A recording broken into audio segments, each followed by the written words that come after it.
जय हिंद मेरे प्यारे साथियों। कल मैंने खुद एसएससी स्टेनोग्राफर 2025 का एग्ज़ाम दिया है और मैंने एनालिसिस किया है क्वेश्चन को और मैं रिव्यू करने वाला हूँ आज आपके सामने। मैंने कल एग्ज़ाम दे के आया तो मैं सबसे पहले तो बता दूँ 200 यानी कि 200 टोटल क्वेश्चन रहते हैं, यानी कि 100 इंग्लिश से रहते हैं, 50 रीजनिंग से रहते हैं और बाकी 50 जीएस से क्वेश्चन रहते हैं, जीके जीएस से। टोटल 200 क्वेश्चन रहते हैं।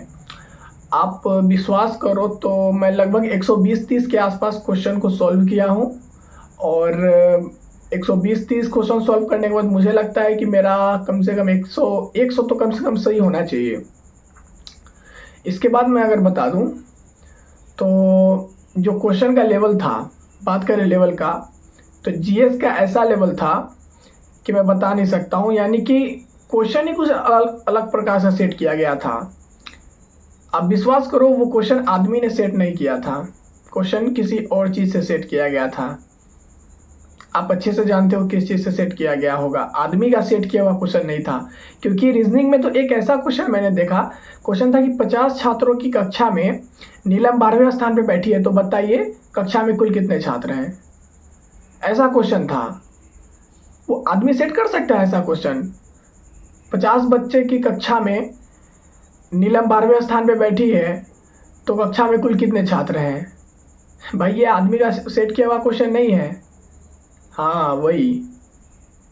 और वैसे भी मैं नहीं बता रहा हूँ तो क्या हो सकता है एआई का सेट किया हुआ होगा। मैं किसी से डरता हूँ क्या? क्या करेंगे, ज़्यादा से ज़्यादा मुझे एसएससी का एग्ज़ाम देने नहीं देंगे। हाँ तो क्या हो गया, मैं यूपीएससी का दूंगा, रेलवे का दूंगा, एनटीपीसी का दूंगा, बिहार पुलिस का दूंगा। लेकिन और क्या, मैं डरता हूँ क्या एसएससी वालों से? मैं कैंडिडेट हूँ, मैंने एग्ज़ाम को एनालिसिस किया है, मैं बोलूँगा। हाँ मेरा एग्ज़ाम खराब गया है तो क्या? एक तो बच्चा मुझसे पूछ रहा था हॉल से बाहर निकलते समय कि पंखा सही रहेगा या फिर ड्रॉप ले लूँ। तो मैंने पूछा भाई स्टेनोग्राफर में कैसा ड्रॉप? ड्रॉप तो नीट वाले लेते हैं, जैसे ड्रॉपर है बोलते हैं ना, तो नीट वाले ड्रॉप लेते हैं। तो बोल रहा है स्टेनोग्राफर में भी ड्रॉप लेते हैं, 5th फ्लोर से या फिर 6th फ्लोर से। बताओ यार वो कैसी बात कर रहा है, मतलब इतना एग्ज़ाम बेकार गया।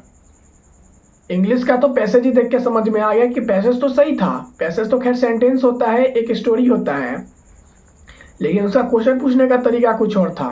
किसी किसी क्वेश्चन में तो बस 3 ऑप्शन था, सिर्फ 3 ऑप्शन। तो 4 मिलते हैं ना, या फिर ज़्यादा से ज़्यादा 5 मिलते हैं, लेकिन उसमें सिर्फ 3 ऑप्शन था। इंग्लिश में तो क्वेश्चन रिपीट किया हुआ था यार, सॉरी ऑप्शन रिपीट किया हुआ था। ऐसा होता है क्या? 3 ऑप्शन एक तरह का, चौथा ऑप्शन भी उसी में से एक सेम, ऐसा हुआ है। कनेक्टिविटी की मैं बात करूँ तो क्वेश्चन पे टैप करने के बाद 1 सेकेंड बाद क्वेश्चन खुलता था, जस्ट नहीं खुलता था। होता है ना कि आप फ़ोन के स्क्रीन पे क्लिक करते हो तो जस्ट ओपन हो जाता है, लेकिन वहाँ 1 सेकेंड बाद। ये एडिक्यूटी का ऐसा रूल होता है क्या? बच्चे को सिर्फ परेशान करना। 100 रुपया एग्ज़ाम का फीस है, इसका ये मतलब कि अच्छे से एग्ज़ाम नहीं होगा। बिहार पुलिस तो आज भी 500-500 700 रुपया लेके सिर्फ वो OMR शीट पे कराती है, अच्छे से हो जाता है एग्ज़ाम। हाँ वो पेपर लीक हो जाए वो अलग की बात है, लेकिन एग्ज़ाम कंडक्ट कराने का तरीका, ये सब मैटर करता है ब्रो, मैटर करता है। हाँ मैं बात कर रहा था जीएस का जो पेपर था। मान लो पॉलिटिकल साइंस की अगर मैं बात करूँ तो पॉलिटिकल साइंस में 3 सेंटेंस दिया रहता था। जैसे कि पहला सेंटेंस हो गया 42वां संविधान संशोधन को मिनी संविधान कहा जाता है। फिर उसके बाद दूसरा सेंटेंस था कि भारत में राष्ट्रपति की चुनाव लड़ने के लिए न्यूनतम आयु 35 वर्ष होनी चाहिए। फिर तीसरा कथन दिया हुआ था कि 44वां संविधान संशोधन 1980 में हुआ था। अब नीचे बताया गया है कि कौन कौन सही है, ऑप्शन से चूज करें। तो जैसे ऑप्शन दिया रहता था 1 एवं 2 सही, 1 एवं 3 सही, 1 एवं 2 और 3 सही, कोई सही नहीं है, ऐसा ऑप्शन था।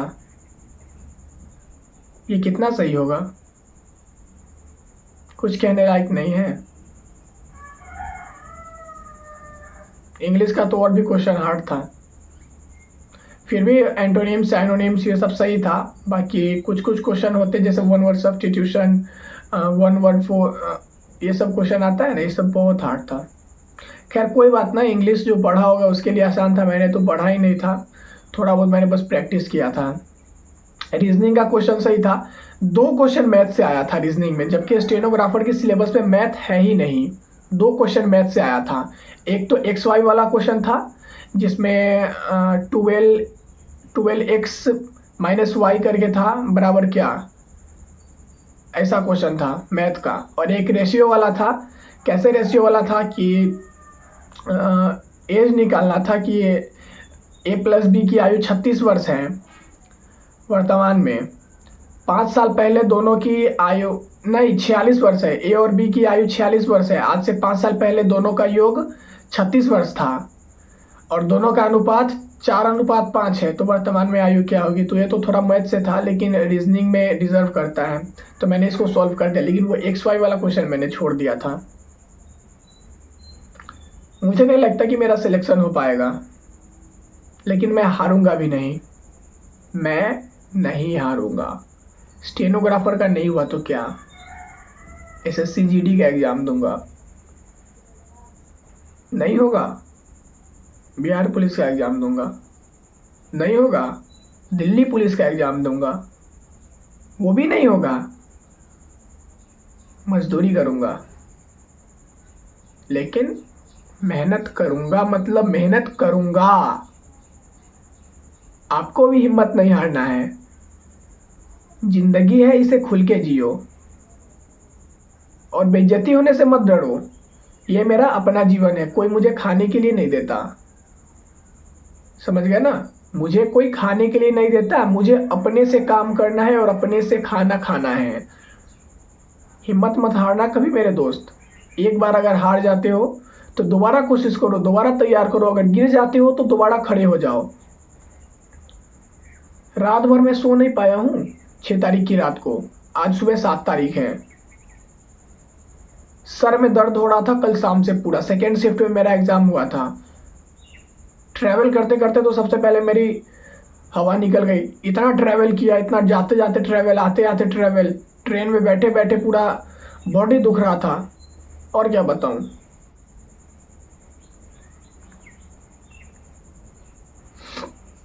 फिर भी कोई ना, मेहनत करेंगे, दूसरा चीज का तैयारी करेंगे। मैं आपको दिखा दूं अपना नोट्स। ये है मेरा नोट्स, देख रहे हो। और दिखा रहा हूँ, इसके नीचे भी है, ये है, इसके नीचे भी है, ये है, इसके पीछे देखो, पूरा में सिर्फ नोट्स ही नोट्स है। और दिखाऊं, मैंने तो स्टेनोग्राफर का एग्जाम का तैयारी किया था, लेकिन खान सर की बुक से ग्रुप डी का प्रैक्टिस सेट करता था। ये देखो,